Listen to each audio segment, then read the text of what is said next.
Welcome back to Who Died Today USA channel.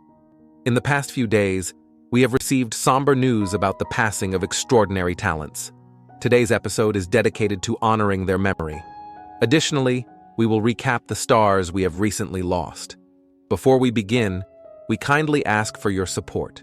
If this video or the legacies of these remarkable individuals have touched your life, please consider giving this video a thumbs up as a sign of respect and remembrance. Thank you. I'm acquainted with music by recording jingles. Are there any jingles that we may have heard in... Jed The Fish Gould, a voice that defined radio for generations. If you've ever tuned into Los Angeles radio, there's a good chance you've heard the unmistakable voice of Jed The Fish Gould. For 34 years, Jed was not just a DJ, he was the voice of Q, guiding listeners through the changing tides of modern rock with wit, humor, and an unmatched passion for music.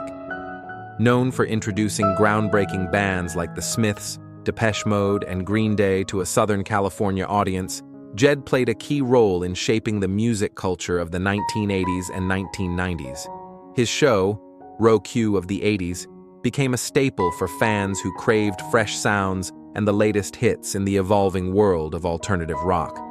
But Jed's legacy isn't just about the music. He was the first to champion artists long before they became household names. His Catch of the Day feature was a fan favorite, often showcasing tracks from emerging bands. His voice was an integral part of the fabric of Los Angeles's rock scene, making waves far beyond just the airwaves. Despite his professional success, Jed faced challenges that many didn't see. In the late 80s, he encountered personal struggles that tested his resilience. Yet, Jed's ability to overcome those obstacles was a testament to his strength and determination. His love for music and his listeners helped him navigate the toughest of times, and he emerged even more beloved by those who tuned in to hear his unique blend of music and humor. Jed Gould passed away on April 14, 2025, at the age of 69. His passing marks the end of an era for Q and radio in Los Angeles. But his impact will continue to resonate through the artists he championed and the countless listeners who grew up with his voice as the soundtrack to their daily lives. Jed's legacy is one of passion, authenticity, and an unwavering love for music. His contributions to the radio industry helped shape the cultural landscape of Los Angeles, and his influence will never be forgotten.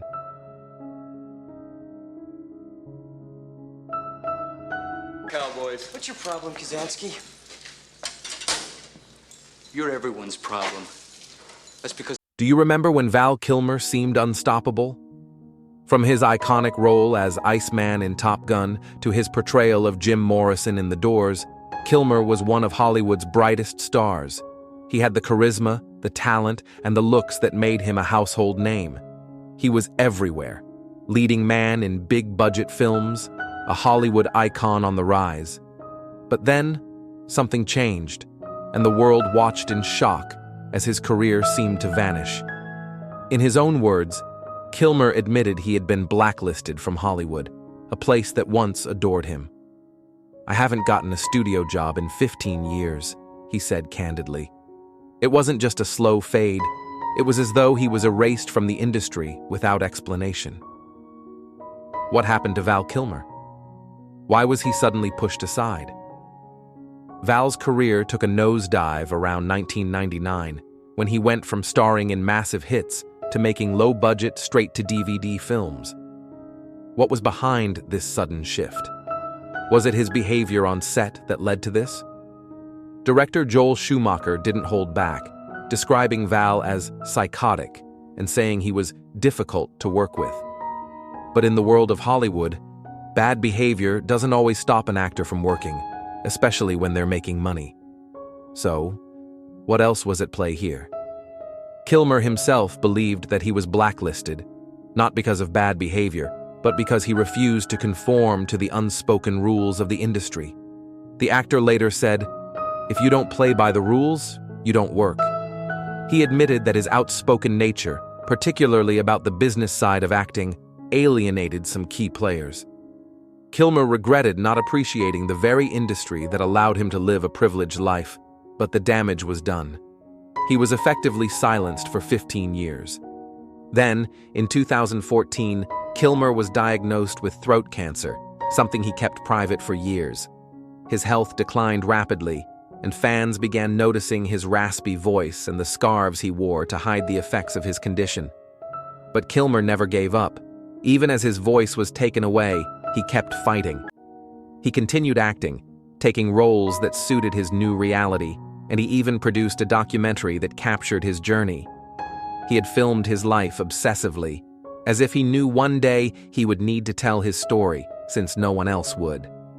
Kilmer's decline seemed eerily timed with other actors who had similarly disappeared from Hollywood, like Mel Gibson and Wesley Snipes.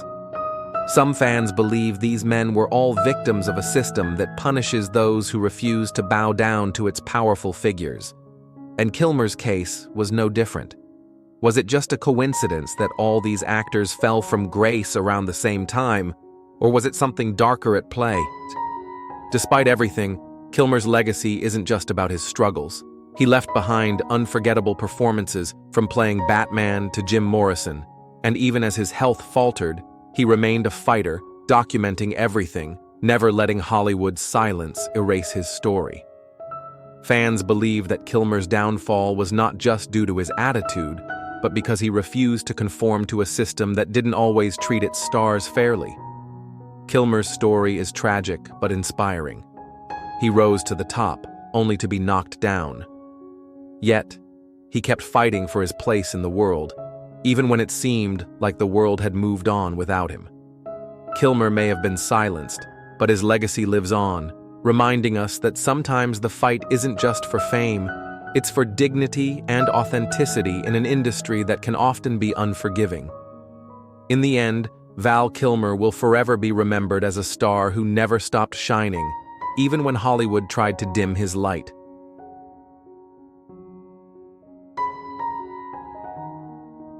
Now is a happy ending. Only one country can have that, I'm afraid. So here are the results from the United Kingdom telephone. Colin Barry was a beloved British radio presenter and longtime BBC Radio 2 DJ, best known for his work as the UK's Eurovision spokesperson, a role he held for 25 years until 2002. Born in Welwyn Garden City, Barry had a career spanning several decades and made significant contributions to British broadcasting. He passed away at the age of 79. Barry began his career in 1965 at the pirate radio station Radio Caroline, before moving on to BBC Radio Medway, HTV in Cardiff, and BBC Radio 1. He then joined BBC Radio 2 in 1973, where he became a staple of the station's programming. He was the first presenter to host overnight shows when Radio 2 began its 24-hour broadcasts in 1979. Barry also presented a variety of other shows on Radio 2, including Night Ride, The Late Show, Music Through Midnight, The Early Show, Happy Hour, and The Hogmanay Special. His soothing and calm voice earned him many fans, and his contribution to British radio was significant. In addition to his radio work, Colin Barry also presented the long-running BBC music program Top of the Pops and appeared on several game shows, including Blankety Blank and Going Live. His career was marked by his relaxed, approachable style, which endeared him to audiences for many years. Barry's daughter, Marina, was also involved in the Eurovision scene, as she was a member of the girl group Misfits, which competed in Eurovision. Your Country Needs You in 2010. Although Barry retired from BBC Radio 2 in 2012, he continued to contribute to local radio and made his final appearance on air in 2017. His passing has been met with tributes from across the broadcasting community, with many remembering him as a pioneer and a warm presence in British broadcasting.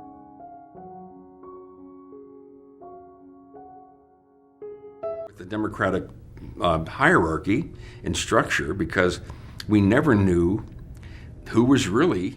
Our next story honors a man whose work was rarely in front of the camera, but whose influence shaped nearly every major live event on American television. We're talking about Don Misher, the legendary director and producer behind some of the most unforgettable moments in broadcast history. Before we begin, we want to hear from you.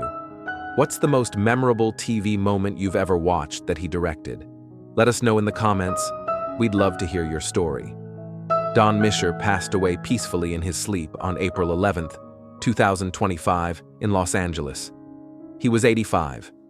Though no specific illness was publicly disclosed, his family confirmed that he had been doing well until recent weeks. Born in Texas, Misher built a remarkable legacy across more than 5 decades of television. He directed and produced 3 Academy Awards, 15 Emmy ceremonies, multiple Olympic opening ceremonies, and iconic Super Bowl halftime shows featuring legends like Michael Jackson, Prince, and Paul McCartney.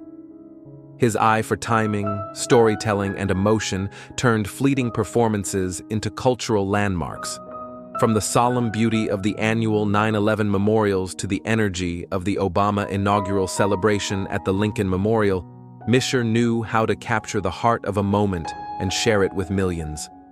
He worked with stars like Beyoncé, Stevie Wonder, Barbra Streisand, and Taylor Swift, but never sought the spotlight for himself. His final project, the 2025 Breakthrough Prize ceremony, brought science and celebrity together in a tribute to discovery and imagination, a fitting finale for a man whose own work bridged art and achievement. Don Misher wasn't just a master of live television. He was a quiet force of excellence, whose passion elevated everyone around him.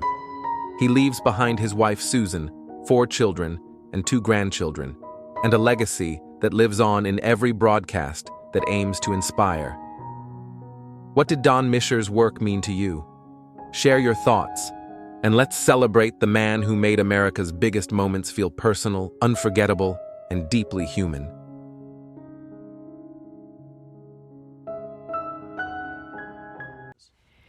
We were interested in where women are today, and this was before Me Too, and we heard that Andrea Neans was a gifted storyteller, a passionate advocate, and a creative force whose work captured the quiet strength and complexity of the human spirit.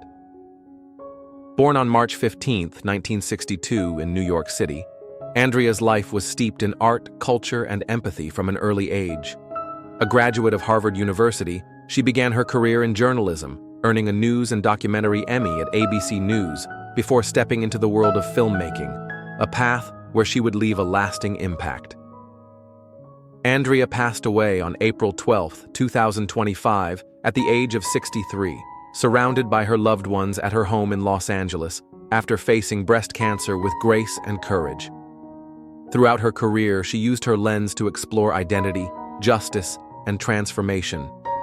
Her 1997 Oscar-nominated short Still Kicking began a journey that included acclaimed works such as The Other F Word, Play It Forward, Hysterical, and Tiny Shoulders, Rethinking Barbie. Her most recent documentary, The Cowboy and the Queen, told the story of an unlikely friendship between Queen Elizabeth II and a California horse trainer. Beyond the screen, Andrea was a community builder, co-founding Ikar Synagogue, Larchmont Charter School, and the X Fund, a philanthropic initiative for women and girls in Los Angeles. Her life was one of purpose, balance, and beauty. Whether walking her dogs along the beach or lifting up new voices in film and education, Andrea radiated kindness, intelligence, and fierce commitment. She is survived by her husband, David Nevins, and their 3 children, Clara, Charlie, and Jesse. Andrea's legacy lives on, in her films, in her family, and in the countless lives she touched with authenticity and heart.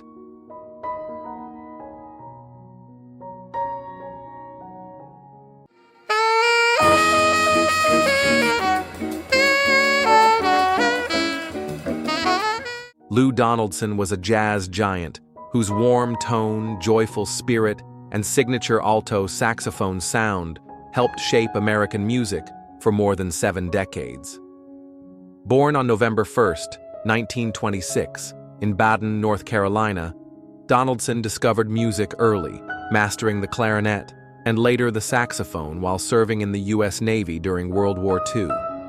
After moving to New York in 1950, he became a key figure in the bebop movement, collaborating with legends like Thelonious Monk, Art Blakey, and Jimmy Smith.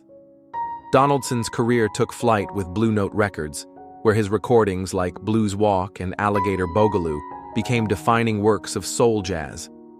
His playful, funk-infused approach earned him the affectionate nickname Sweet Papa Lou.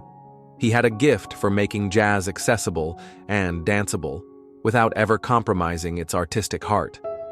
Hits like his version of Ode to Billy Joe and It's Your Thing found new life decades later, sampled by artists such as Kanye West, A Tribe Called Quest, Amy Winehouse, and Dr. Dre. Through this, Donaldson's music continued to influence not only jazz, but hip-hop, soul, and R&B. He remained active well into his 90s, performing regularly around New York City and celebrating his birthdays at jazz clubs like Dizzy's. In 2018, at the age of 92, he retired from public performance. Lou Donaldson passed away on November 9, 2024, at the age of 98, just 1 week after canceling his 98th birthday celebration due to pneumonia. He is remembered not only as a master musician, but as a beloved bandleader, husband, father, and a joyful ambassador for jazz. Lou Donaldson's legacy swings on every time a saxophone sings with soul.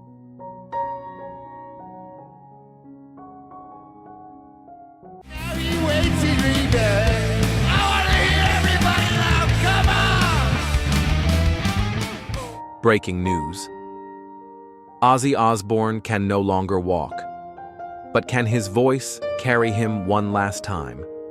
Ozzy Osbourne, the Prince of Darkness who redefined rock and roll, is preparing for what may be the most emotional performance of his life. After decades of musical triumph, personal turmoil, and relentless perseverance, the 76-year-old legend is set to reunite with Black Sabbath for one final concert in July 2025. A show that will not only mark the end of a historic era, but also showcase the extraordinary strength of a man battling against time and a degenerative disease. Born in Birmingham, England in 1948, Ozzy rose from working-class roots to global stardom as the frontman of Black Sabbath. With haunting vocals and a magnetic stage presence, he helped pioneer heavy metal, giving voice to a generation disenchanted with the status quo. Albums like Paranoid, Master of Reality, and Sabbath Bloody Sabbath didn't just shake the music world, they changed it. But Ozzy's journey has never been without its struggles. Diagnosed with Parkinson's disease in 2003, he managed to keep performing, recording, and even touring for years afterward. Yet by 2025, the effects of the disease have become deeply apparent. "I can't walk," he recently admitted, his words striking a powerful chord with fans. "But you know what? I'm still alive." That line, equal parts defiance and gratitude, captures the essence of Ozzy Osbourne. In recent years, his health has been under intense scrutiny. After a series of spinal surgeries, including a final neck operation in 2023, Ozzy began using a wheelchair and working with a physiotherapist daily. His legs have been especially affected, and he has described the sensation of walking as having bricks tied to his feet. Despite the physical limitations, he insists that his voice remains strong, a gift that he refuses to take for granted. And so, this July, Ozzy will take the stage once more. The concert will be held at Villa Park, in his hometown of Birmingham, a full-circle moment that promises to be steeped in nostalgia and raw emotion. Although he will not perform a full set due to his health, the event is meant as a heartfelt farewell to the fans who have stood by him through every twist and turn of his remarkable life. To bring that story to the world, Paramount Plus is producing a new documentary titled No Escape from Now. Directed by BAFTA winner Tanya Alexander, the film offers an unfiltered look at Ozzy's life since his 2019 fall, a moment that triggered a series of health setbacks. It follows him through surgery, rehabilitation, and creative renewal, offering a rare glimpse into the man behind the myth. "The last 6 years have been full of some of the worst times I've been through," Ozzy shared. "There were moments when I thought my number was up, but making music saved me. I would have gone mad without it." That sentiment echoes throughout the documentary, which includes interviews with his wife Sharon, their children, and a host of musical icons including Tony Iommi, Duff McKagan, Billy Idol, and Maynard James Keenan. For Sharon Osbourne, who has stood beside Ozzy through decades of chaos and calm, this final chapter is about honesty and courage. "It shows how hard things have been for him," she explained, "and the strength he has shown while dealing with so many challenges, especially Parkinson's. We wanted the story to inspire others facing similar battles." Though Ozzy no longer commands the stage with the same physical energy, his legacy burns brighter than ever. Over the years, he has released 13 solo albums, won Grammy Awards, and starred in the hit reality series The Osbournes, introducing himself to a new generation. He has remained a fixture in pop culture, unpredictable, unapologetic, and unforgettable. And now, as he prepares for what could be his final bow, Ozzy is doing it his way, with music, with family, with fans, and with a voice that refuses to be silenced. What does this moment mean to you? Have you followed Ozzy's journey through the highs and lows? Leave a comment and share your memories, because in the end, it's not just about the man on the stage, but the millions he moved with every note. As the curtain slowly draws on one of rock's most enduring figures, one truth remains: Ozzy Osbourne never gave up. And perhaps that is his greatest performance of all.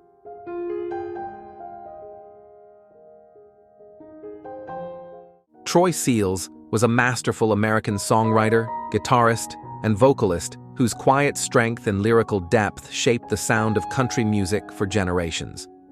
Born in 1938 in Kentucky, Troy came from a family rich in musical heritage. Though he began as a performer, it was his extraordinary talent as a songwriter that defined his legacy. His words and melodies captured love, loss, and Americana with heartfelt authenticity, earning him a revered place among Nashville's elite. Throughout his career, Troy penned timeless hits like Seven Spanish Angels, recorded by Ray Charles and Willie Nelson, Who's Gonna Fill Their Shoes, George Jones, and Lost in the 50s Tonight, Ronnie Milsap. His songs transcended genres, recorded by artists as diverse as Elvis Presley, Vince Gill, Conway Twitty, and Eric Clapton. He was inducted into the Nashville Songwriters Hall of Fame in 1988, a testament to the enduring impact of his work. Troy was known not only for his creative brilliance, but also for his humility and generosity in the music community. He mentored young writers and brought emotional richness to every lyric he touched. Though he stayed largely behind the scenes, his songs spoke for him, honest, soulful, and unforgettable. On April 2nd, 2025, Troy Seals passed away at the age of 86, following a period of illness. His family and friends remembered him as a gentle soul whose music moved millions. Troy's voice may not have always been the one on the radio, but his words will forever echo through the artists who sang them. His legacy is one of quiet brilliance, a man who didn't just write songs, but helped America feel them.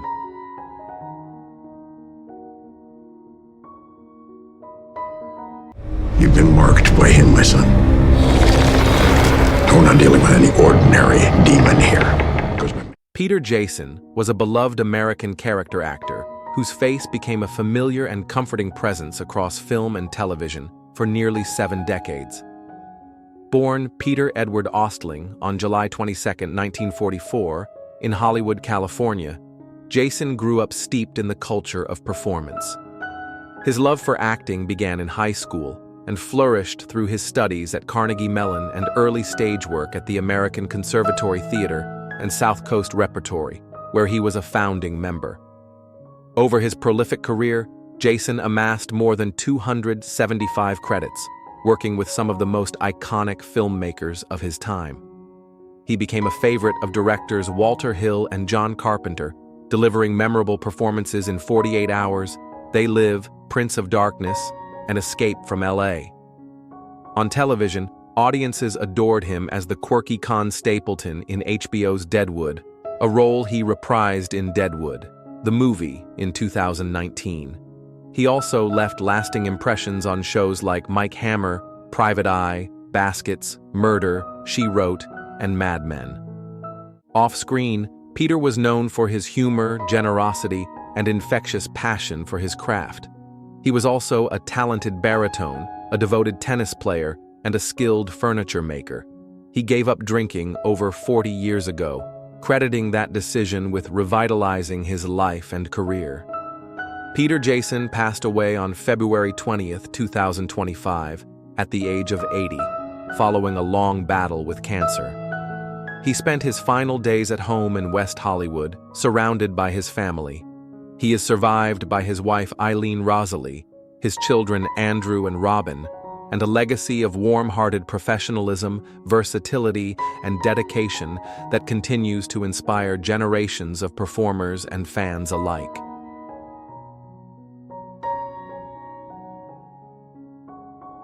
And about her being a nun. Why, is that a forbidden subject? I met her in the cafeteria. I asked her if I could sit down and join her. Our next tribute honors a woman whose presence lit up both the stage and the screen, a graceful performer whose work quietly shaped generations of television storytelling. We're remembering Alice Herson, the acclaimed actress best known for her roles on Dallas, Ellen, and some of the most iconic soap operas of the 20th century. Alice Herson passed away on February 14, 2025, at the age of 95, at the Motion Picture and Television Country House and Hospital in Woodland Hills. Her son confirmed the cause as natural, following a year of care at the facility. But her life and career were anything but ordinary. Born in Brooklyn on March 10, 1929, and raised on Long Island, Alice began her acting journey at the American Academy of Dramatic Arts. From Broadway in the 1960s to daytime dramas in the 1970s and primetime television in the decades that followed, she carved out a legacy of depth, warmth, and emotional honesty. Fans remember her as Mavis Anderson on Dallas, as the devoted but conflicted mother Lois Morgan on Ellen, and as Eileen Segal on One Life to Live. Her character in Ellen played a key role in one of television's most groundbreaking moments, the coming out of Ellen DeGeneres both on and off screen in 1997. Beyond her roles, Alice was known for her wit, professionalism, and generosity to younger actors. Her career spanned over 70 years, with appearances in General Hospital, Full House, Seventh Heaven, and films like Private Benjamin and Revenge of the Nerds. Alice Herson once said that performing made her feel alive, and that love for the craft never left her. So we ask you, how do you remember Alice Herson? What character or moment stays with you the most? Share your memories in the comments below, and join us in celebrating a woman who brought so many stories to life.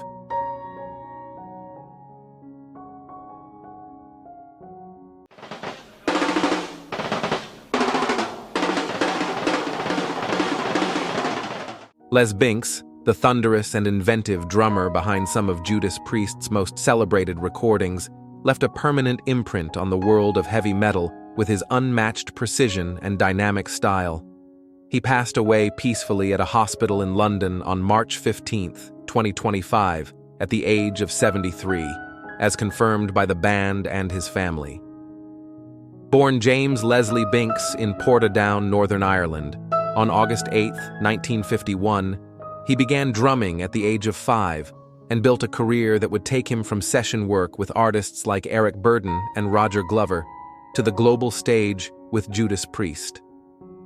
Binks joined the band in 1977, contributing to their major label debut, Sin After Sin, and went on to help shape their sound during a pivotal era. His playing on Stained Class and Killing Machine, also known in the US as Hell Bent for Leather, was both ferocious and refined. He co-wrote the haunting fan favorite Beyond the Realms of Death and helped drive the band's first UK charting single, Take on the World, with a stomping rhythm that would echo through generations of rock. His live performance energy was immortalized on the landmark album Unleashed in the East, 1979. Though his time with Priest was brief, Binks' influence was enduring. He remained active for decades, performing with bands like Lionheart and Titan, and later forming Les Binks's Priesthood to revisit his classic era.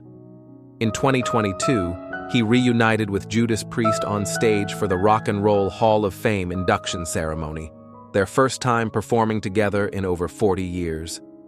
Les Binks will forever be remembered as a pioneer of metal drumming, powerful, precise, and deeply respected. His rhythm carries on through the music that defined a genre and inspired generations.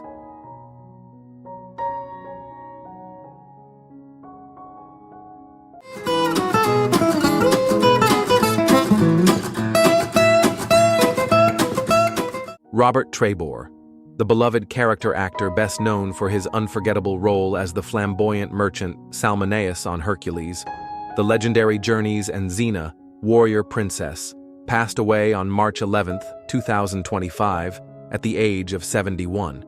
According to his wife, Deirdre Hennings, the cause was sepsis, following a long and courageous battle with leukemia that began in 2012. Born Robert Allen Schenkman on June 7, 2005, 1953, in Philadelphia, Trebore adopted his stage name during his college years at Northwestern University. His early creative spark led him to write, compose, and act before launching a diverse career on stage and screen. Trebore's breakout role came in 1985's Out of the Darkness, portraying David Berkowitz alongside Martin Sheen. But it was his scene-stealing turn as Salmoneus that made him a fan favorite, earning him action figures, comic appearances, and a lasting place at conventions worldwide. Trebore brought humor, warmth, and unexpected depth to his roles, balancing comedy with sincerity. Whether as the glib merchant in ancient Greece or a cunning radio host in Oliver Stone's talk radio, he always left a mark. Beyond the screen, Trebore was a respected voice in the theater community, a published author, and an artist in residence at the Braid.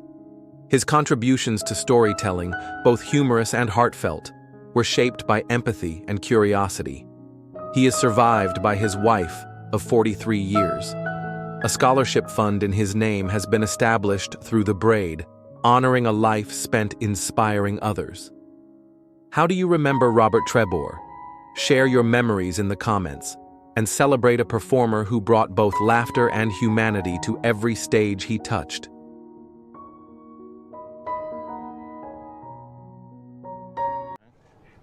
Hey Mom, hey Dad, how's it going? Yeah, Hollywood's great. Yeah, still a loser. Nikki Cat was a dynamic and uncompromising American actor whose performances left a lasting imprint on film and television over a career that spanned nearly 4 decades. Born on May 11, 1970, in South Dakota and raised in Los Angeles, Cat developed a reputation as a fearless character actor, known for bringing intense and often unpredictable energy to every role he played. He gained national attention as the combative high school bully Clint Bruno in Richard Linklater's cult classic Dazed and Confused, 1993, delivering lines that became embedded in pop culture. Audiences also remember him as the passionate and unorthodox teacher Harry Sennett on Boston Public, a role that showcased his ability to balance edge with vulnerability. Cat's film work included memorable performances in A Time to Kill, The Limey, Insomnia, Sin City, School of Rock, and The Dark Knight, collaborating with directors like Steven Soderbergh, Robert Rodriguez, and Christopher Nolan. Despite his on-screen intensity, Cat was deeply respected by peers for his creative preparation and authenticity. Filmmaker Robert Rodriguez described him as a true artist who brought unexpected magic to every scene. On April 8, 2025, Nikki Cat was found at his home in Burbank, California, at the age of 54. According to the Los Angeles County Medical Examiner, he passed away due to complications related to mental health.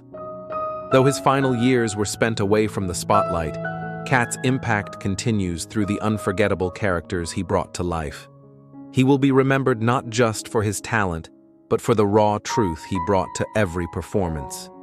His story reminds us of the quiet strength behind the camera and the importance of compassion for those who give so much of themselves to their art.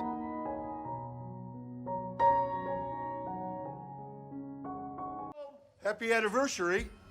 No. I'm sorry, Crash. With heartfelt appreciation, we celebrate the life and career of Biff Whiff, a cherished character actor whose presence brought laughter, warmth, and humanity to screens both big and small. Known for his expressive face and impeccable comedic instincts, Biff became a cult favorite in recent years thanks to his unforgettable sketches on the hit Netflix series I Think You Should Leave with Tim Robinson. Whether playing an eccentric neighbor, an office oddball, or a heartfelt straight man in absurd situations, Biff had a rare gift for making even the most surreal scenes feel authentic and grounded. Born in the 1950s and with a career that spanned several decades, Biff began his journey in the world of television with guest roles on classic shows like The New Gidget, Night Court, and Roseanne. Over the years, his resume blossomed to include appearances on Brooklyn Nine-Nine, Grace and Frankie, NCIS, The Mentalist, Fresh Off the Boat, and even the Oscar-winning Everything Everywhere all at once. His comedic talents shined in both children's programming and sharp-edged adult comedy, showing a versatility that made him a beloved face across generations. In his final years, Biff faced a recurrence of cancer with quiet strength and dignity.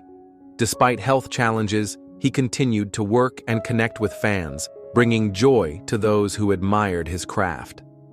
Biff Whiff passed away in February 2025, leaving behind not just a body of work, but a spirit of generosity and joy that touched everyone who knew him. His performances will continue to make audiences smile for years to come, a testament to a life lived with humor, humility, and heart.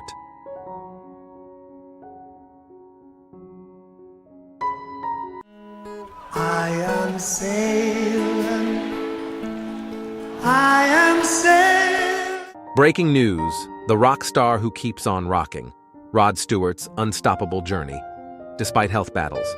When you think of legendary rock icons, Rod Stewart is undoubtedly one of the first names that come to mind. But here's the question that might make you stop in your tracks. Do you remember the last time you saw Rod Stewart on stage or heard one of his unforgettable hits? From the passionate Maggie May to the electrifying Do You Think I'm Sexy? Rod Stewart's voice has filled stadiums, radio stations, and our hearts for decades.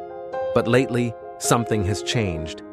The 79-year-old rock star, who has given the world so much through his music, has been facing health challenges that have prompted fans to wonder, how is he really doing? Recently, Stewart had to cancel a milestone Las Vegas show, which was set to be the grand finale of his 13-year residency at Caesar's Palace. His fans were crushed, but Stewart's explanation, he had contracted a throat infection, was a reminder of how even the mightiest can be brought low by something as simple as a cold. But the real question is, does this setback signify the end of an era, or will Rod Stewart continue to power through and give us more of his legendary presence? Before we dive into the latest on Rod's health and career, take a moment to think about your own favorite Rod Stewart moment. What song gets you up on your feet every time? Drop your thoughts in the comments, because we truly want to know how Stewart's music has impacted you. Rod Stewart's life has been filled with triumphs, but none more personal and important than his battle with prostate cancer. In 2016, Stewart was diagnosed with the disease, and for 2 years, he underwent private treatment.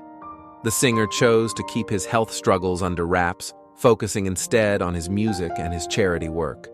But in 2019, Stewart revealed to the public that he had gone into remission, a victory that sent waves of relief to his fans and supporters around the world. During a heartfelt conversation with King Charles III in 2024 at a charity event in London, Stewart opened up about the cancer treatments he had undergone. The two musicians, both having battled health challenges, exchanged stories about their experiences with illness while still staying active in their professional lives. Stewart shared his admiration for King Charles's resilience and praised the monarch for his own strength in the face of treatment. But what makes Rod Stewart's journey particularly remarkable is his determination to not let illness stop him. Despite his health battles, Stewart has continued performing at the top of his game, demonstrating that his passion for music is as fiery as ever. His fans appreciate not just his voice, but his sheer will to live life to the fullest, no matter the hurdles he faces. The 200th show that wasn't. And what's next for Rod Stewart? In August 2024, Stewart was scheduled to perform his 200th show in Las Vegas, a milestone that marked the end of his long-running residency at Caesar's Palace. But life threw him another curveball. The legendary singer was forced to cancel the performance due to a strep throat infection. In his Instagram post, Stewart expressed his deep disappointment, calling the cancellation gutted, and reassured his fans that he would return in 2025 for an encore of his residency. It's moments like these, when the curtain falls and the stage goes silent, that remind us of Stewart's human side. While it was disheartening to see such a big milestone show canceled, Stewart's promise to return in 2025 brings hope. His fans, who have supported him throughout his entire career, were quick to offer their understanding and encouragement. His unwavering spirit, despite these health setbacks, has only made his fans love him more. It's clear that Rod Stewart isn't just a performer, he's a symbol of resilience. As Stewart approaches his 80s, he's been candid about the inevitability of aging. In a recent interview, he remarked that he knows his days are numbered, but that he has no fear of what's to come. For Stewart, it's all about enjoying the present. He continues to embrace life fully, finding joy in his performances and in the simple pleasures that come with age. From his iconic residency in Las Vegas to his intimate moments with fans, Stewart has made it clear that he isn't slowing down. He's just living in the moment. But perhaps the most inspiring part of Stewart's story is his attitude. He's not looking back in regret. Instead, he's looking forward, embracing whatever comes next with the same passion that has defined his career. Whether he's belting out his greatest hits on stage or quietly enjoying life behind the scenes, Stewart is doing it his way, and that's exactly how he's always done it. What's next for Rod Stewart? Looking ahead, it's clear that Rod Stewart's legacy is far from finished. The rock star's contributions to music and pop culture are nothing short of legendary, but his impact goes beyond his iconic hits. He is a testament to the power of resilience, the strength of perseverance, and the importance of living life fully, no matter the obstacles you may face. As he continues his residency in 2025, Stewart will undoubtedly keep rocking and inspiring new generations with his music. So, what's next for Stewart? Most likely, more shows, more music, and more moments of joy. But even if he does step away from the stage for a while, there's no doubt that Rod Stewart's influence will continue to resonate. After all, he's given us decades of unforgettable performances, and that's something no illness can ever take away.